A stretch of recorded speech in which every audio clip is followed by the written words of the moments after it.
everyone. Welcome back to the Broncos Podcast Network and YouTube for the latest episode of Broncos Now. As always, I'm your host, Sydney Jones. And coming up on today's episode, Hall of Fame safety Steve Atwater joins the show to take a look back at Sunday's loss versus the Raiders and look ahead to Week 2 versus the Commanders.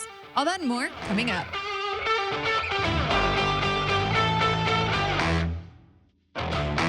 Tuesday is the players' day off, so there was no practice or media press conferences today. So joining me here inside the Broncos podcast studio is Hall of Famer, Mr. Steve Atwater. Steve, how are we doing today? Doing wonderful, Sid. How are you? I'm doing good. All right. Well, Steve, we're going to start off the show today with some fan questions. We had a couple fans submit them here on Twitter today. First one, how could the Broncos pass rush bounce back against the Commanders this week? As we know, last weekend versus the Raiders, they didn't record a single sack.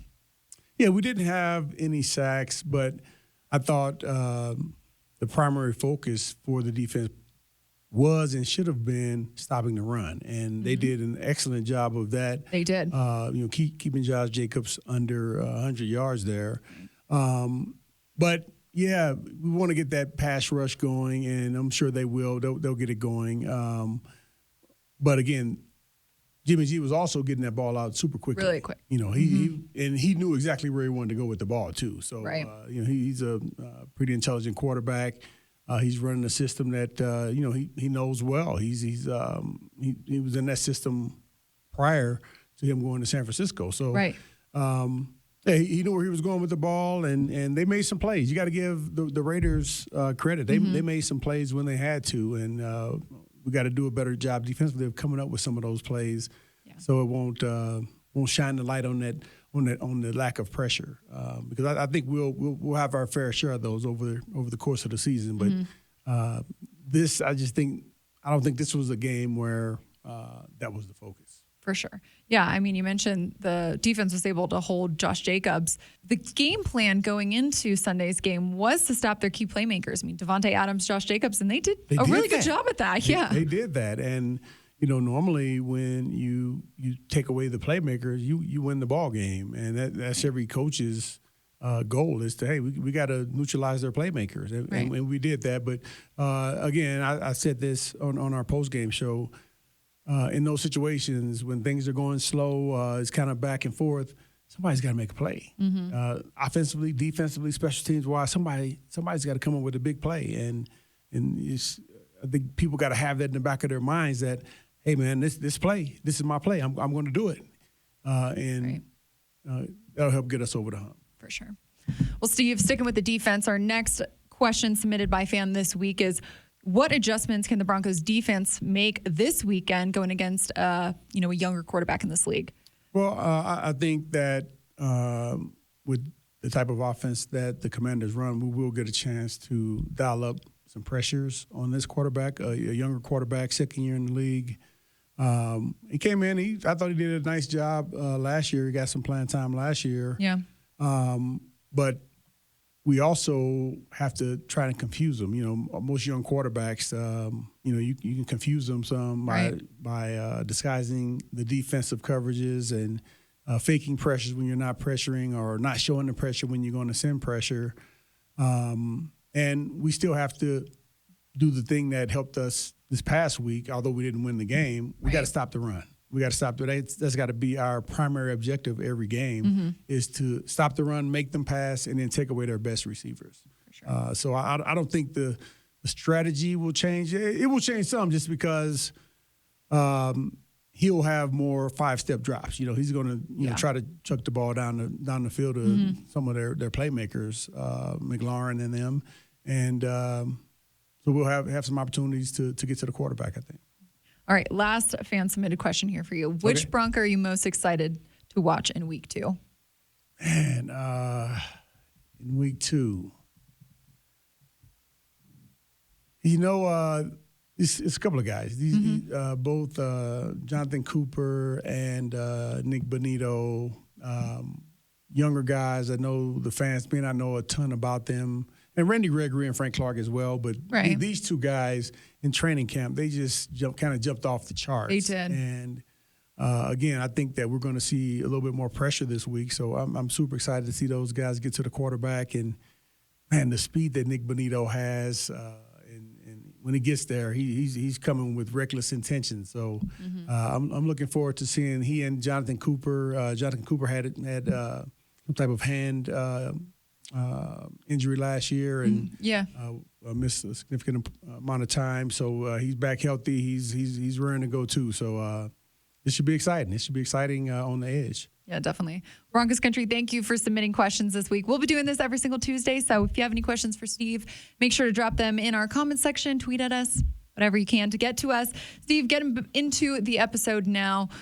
You know, when you look at the Broncos game, week 1 versus the Raiders, I mean, we've already talked about the defense a lot, so let's shift gears to the offense. I mean, it felt like the offense moved the ball really well. Overall, what did you just think about Russell's performance to open the season? Yeah, I thought Russ had a solid performance, and you know, he used his legs when he had to, which he didn't have to. I think he only had one run.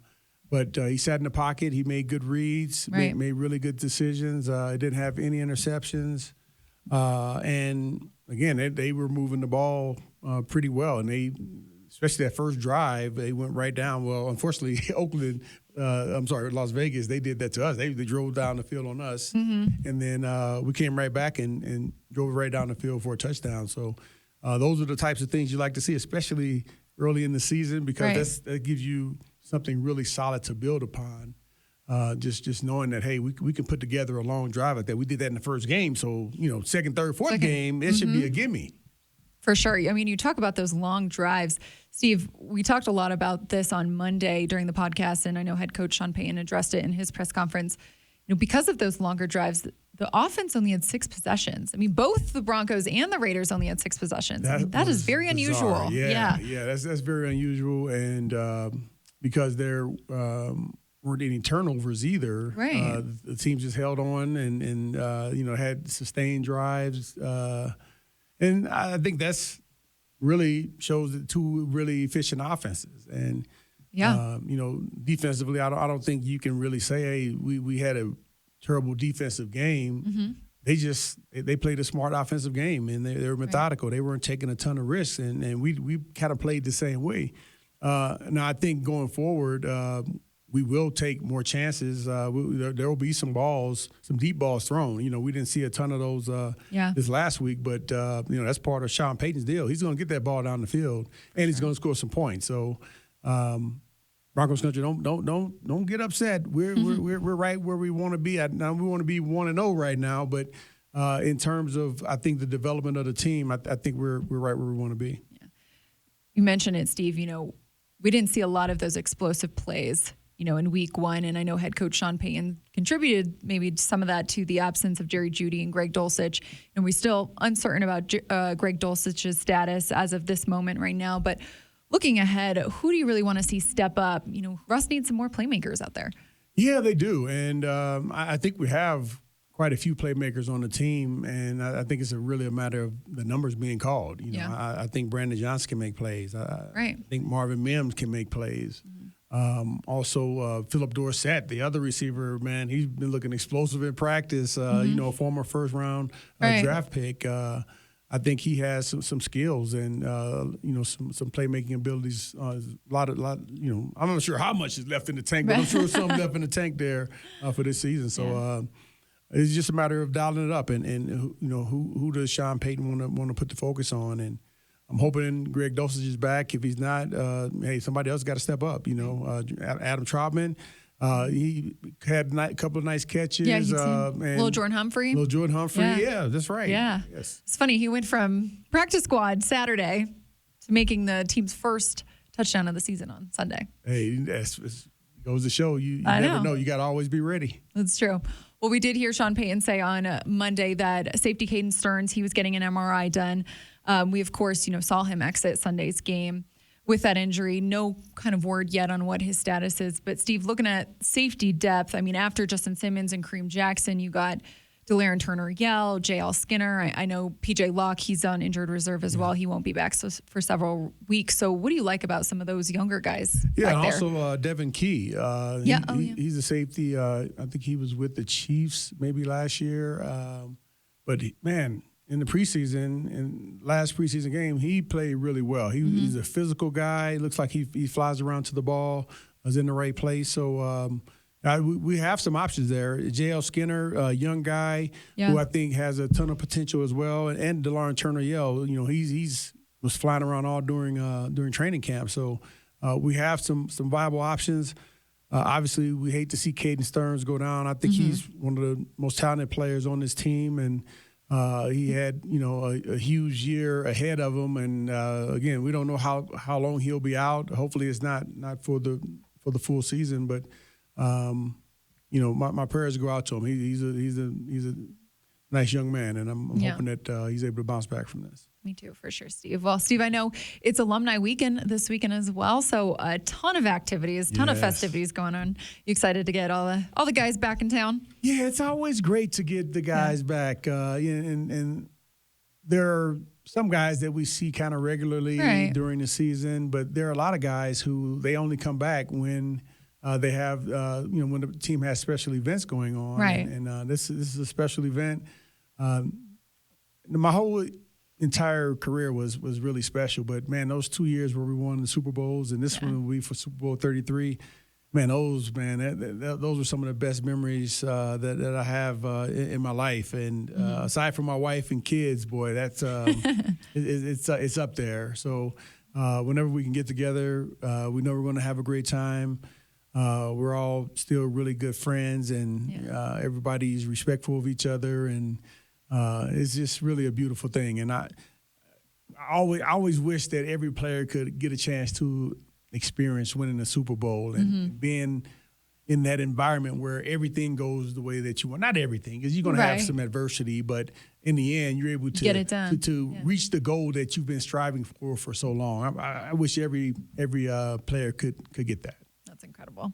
Well, Steve, I know we'll also be honoring DeMarcus Ware at the beginning of the game for his Hall of Fame induction. Of course, something you've already gone through. So how excited are you for him, just knowing, how much it's going to mean? Yeah, I'm super excited for him. And I thought he would be a first ballot guy. I told him that when I saw him. And I think a lot of people we were all surprised.